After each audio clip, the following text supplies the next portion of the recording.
Thank you, friends. What a venue. Canterbury Words Performing Arts Center. Oh my gosh. Little guy on a big, big stage. I get my steps in tonight. Walking around.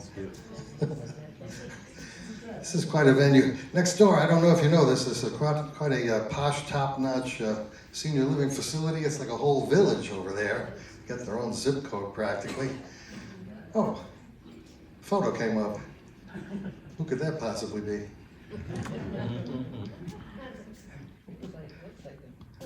I can see moving in next door when it's my time. It's a top notch, but I heard it's rather expensive. I mean, the entry fee alone is like $450,000. Can't raise that kind of cash that fast.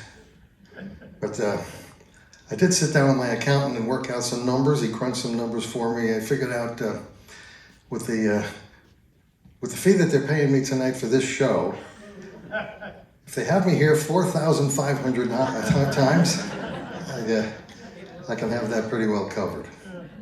So I get that figured out. I don't want you worried about any controversial humor tonight, like politics or climate change. We're not going to rub anybody the wrong way that way. Well, except maybe one exception there. Well, you know, we have a big election year, and I gripe about the companies that are profiteering off of the election season. It's not right. It's not the pillow guy this year. It's the margarine companies. I don't know if you've caught out on that. Every time they announce the poll numbers, there's this subliminal message. It says, the candidates are within 3 or 4 points of each other within the margarine era. I don't think that's right to profiteer that way. Speaking of climate change, which I said I wasn't going to speak of, I just want things cooler these days. You know, it's not just for my comfort. Buffalo, 80 degrees in September, it's a little much. But it's really, I care about the beach season being too extended. Because I don't know if you're aware of this, but every year 3,000 people are injured by the wind picking up the beach umbrellas and having these things harpooned down on the people, stabbing. It's true. I heard about one woman, oh my gosh, she had her umbrella come down and got stabbed. She got a piece of wood sticking in her side. Yeah, she's all by herself trying to drive herself to the hospital. She would have made it too, but she got a DWI. Well, the cop stopped her for driving while impaled. Ouch. But she didn't have to pay a fine, and the judge let her off for time swerved. She was all over the road. Well, let me introduce myself a little further here. This is Dr. Bob at age 3. And it was my sweet mom who introduced me to comedy entertainment. I'm sitting on my trusted tricycle in the driveway of our family home, Merrick, Long Island. Mom grabbed a camera, probably a brownie back then, and said, "Robbie, make a happy face."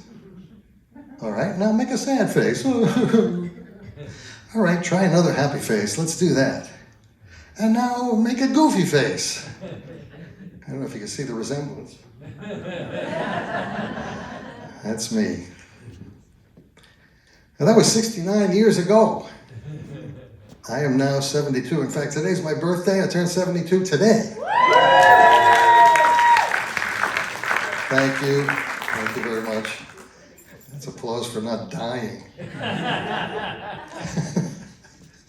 But now it's September 27th. Now when people ask me, "Dr. Bob, what's your sign?" I say, "Caution." I don't want to fall down and break anything. I'm brittle, okay? I think people can relate to that.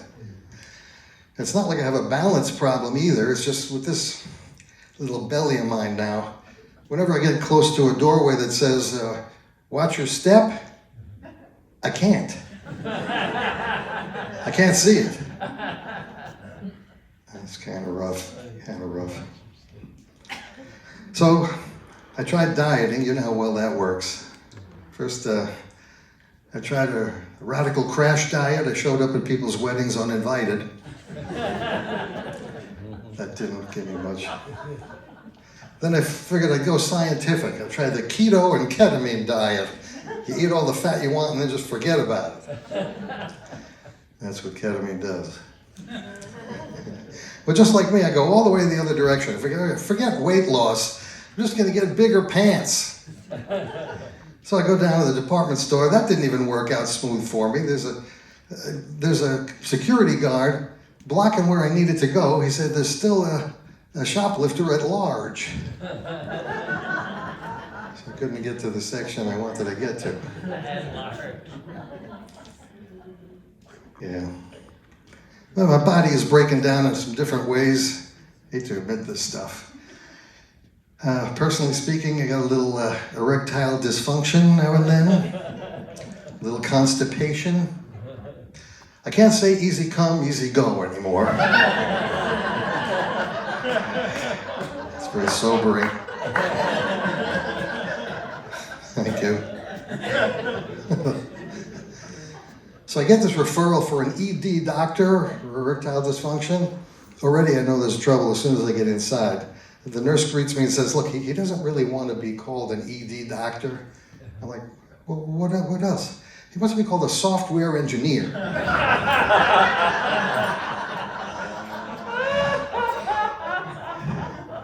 I did not follow through with that doctor. Then it was time for my annual physical. Okay, my doc is looking at my cholesterol report. He's not looking very happy.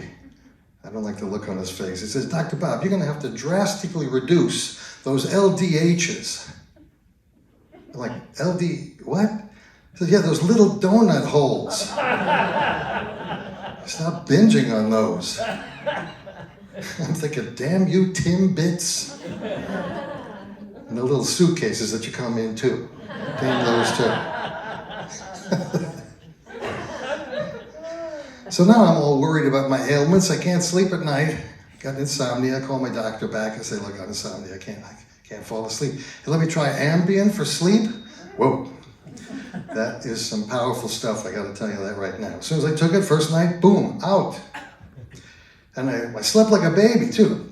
I shit my pajamas. That's what I did. It's not what I was planning to do.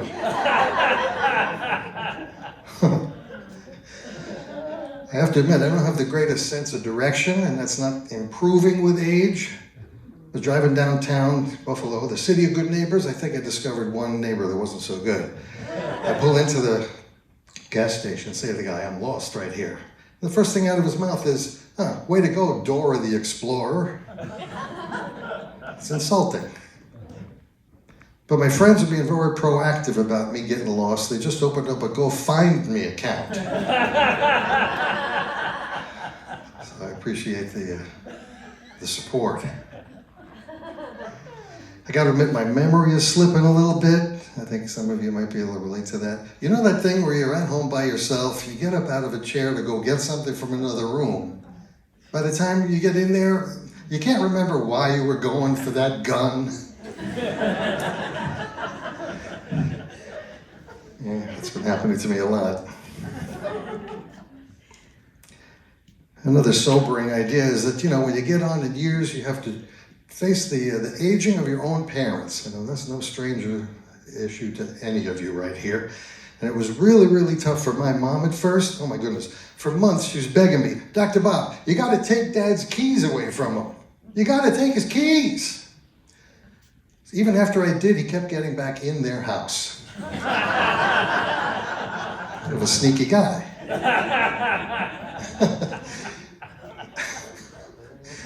You keep laughing. That's very good. Well, I don't blame her for wanting him out after all these years. He got very bitter. He got all big shot about how he's the main breadwinner of the family. He'd go on and on and on. He'd come home from work every night going, I put food on the table. I put food on the table. Turned around and said, Dad, you're a waiter.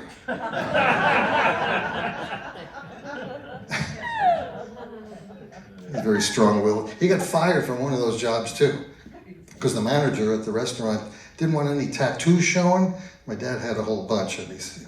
He made Dad, keep his long sleeve shirts on even for the warmest weather. It's summertime. So my dad gets in his head to take the guy to court.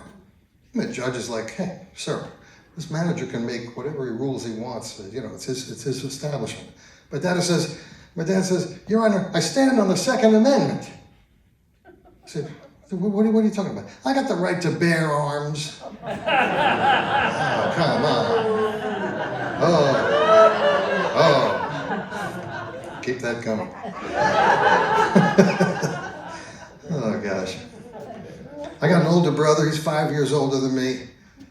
He bullied me a lot when I was a kid. I don't think he wanted a baby brother. In fact, he admitted to me that not long ago that he cried when they brought me home from the hospital. And that was after my last colonoscopy. So that trend continues. It left me with a lot of unresolved issues, it's true. I find I can't even make decisions about the most innocuous, smallest things. I have trouble with decision making. That's why I don't sleep with a fitted bed sheet.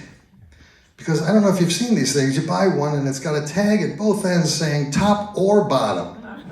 I don't need that kind of pressure. I don't want to decide that much.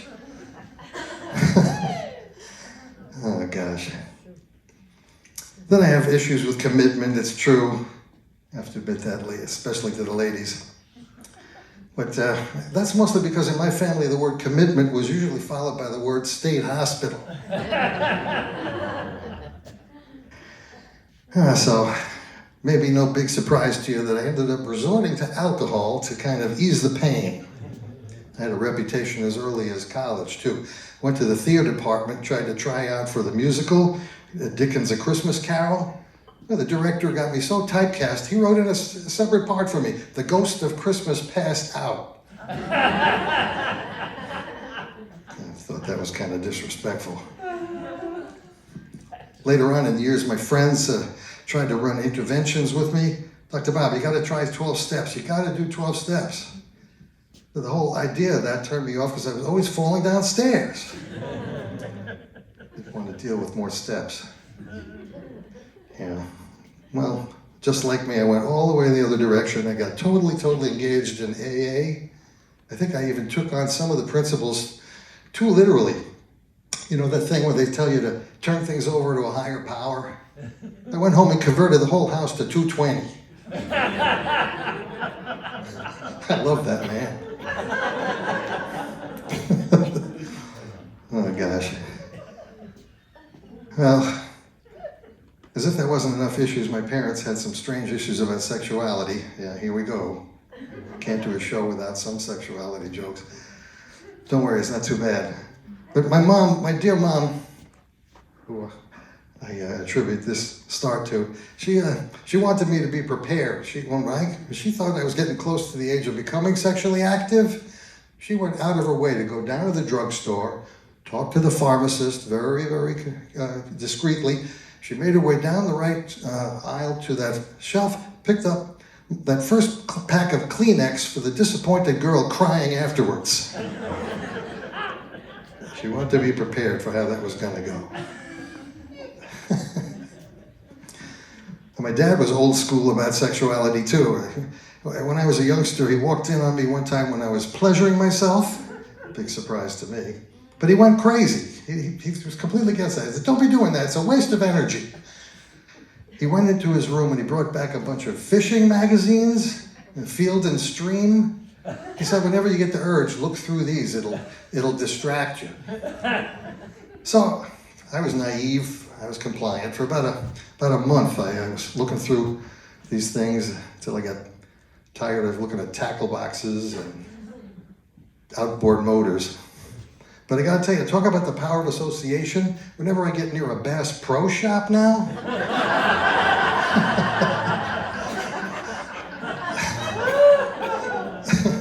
I automatically get a big rod. Can't help myself. It's a reflex. Speaking of big rods, I had a surprise yesterday. Opened up my email, there's a photo of a guy's private parts staring at me. I didn't recognize him. But I tell you, guys sending out dick pics like that, it's very dangerous, it's crazy. Guys, if you even think about it, don't be doing that. Don't you realize these things can be forwarded on to your workplace as revenge porn? Then you get a bunch of women crowded around a cell phone at work going, yeah, that's definitely a department head. I recognize that. Oh my goodness. A lot of guys are insecure about the size of their equipment, it's true. I'm proud to say that's not me. In fact, the one time that my girlfriend asked me for a dick pic, I had to switch my camera from photo to panorama mode.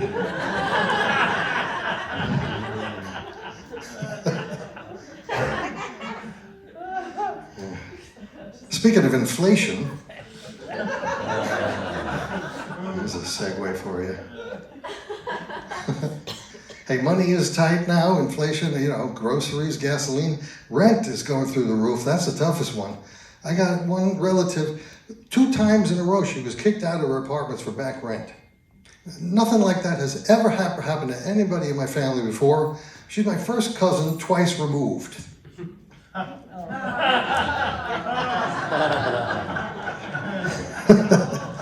Yeah.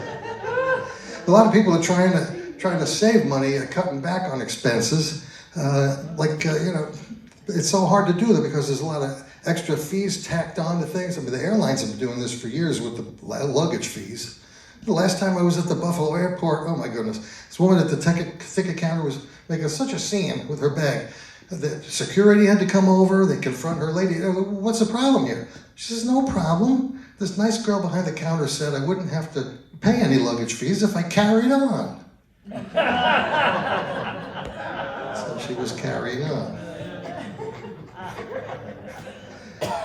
I was getting killed with the shipping fees. I order a lot of stuff online, so I joined Amazon Prime. Try to save some money that way on the shipping fees. But just like me, I go all the way in the other direction. I start ordering things that I don't even need. Like last week, I ordered a roll of bubble wrap just to see how they were going to pack it.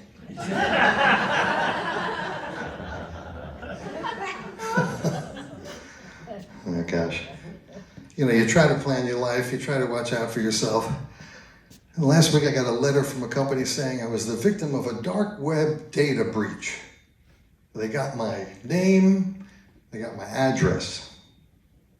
So it took me a second to realize, okay, at least I don't have to change my 100 passwords. What a hassle that is to change that around. But then I realized, now I gotta move. And that's my set for tonight, my friends. Thank you very much. You've been a wonderful audience. Thank you.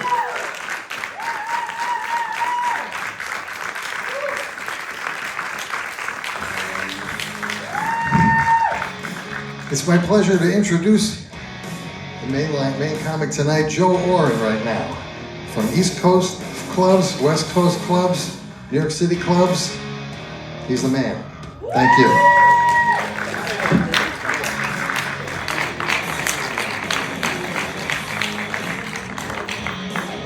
Thank you, folks. Thank you very much. Let's keep it going. Yes, Zam what? That's what, Bob Zam.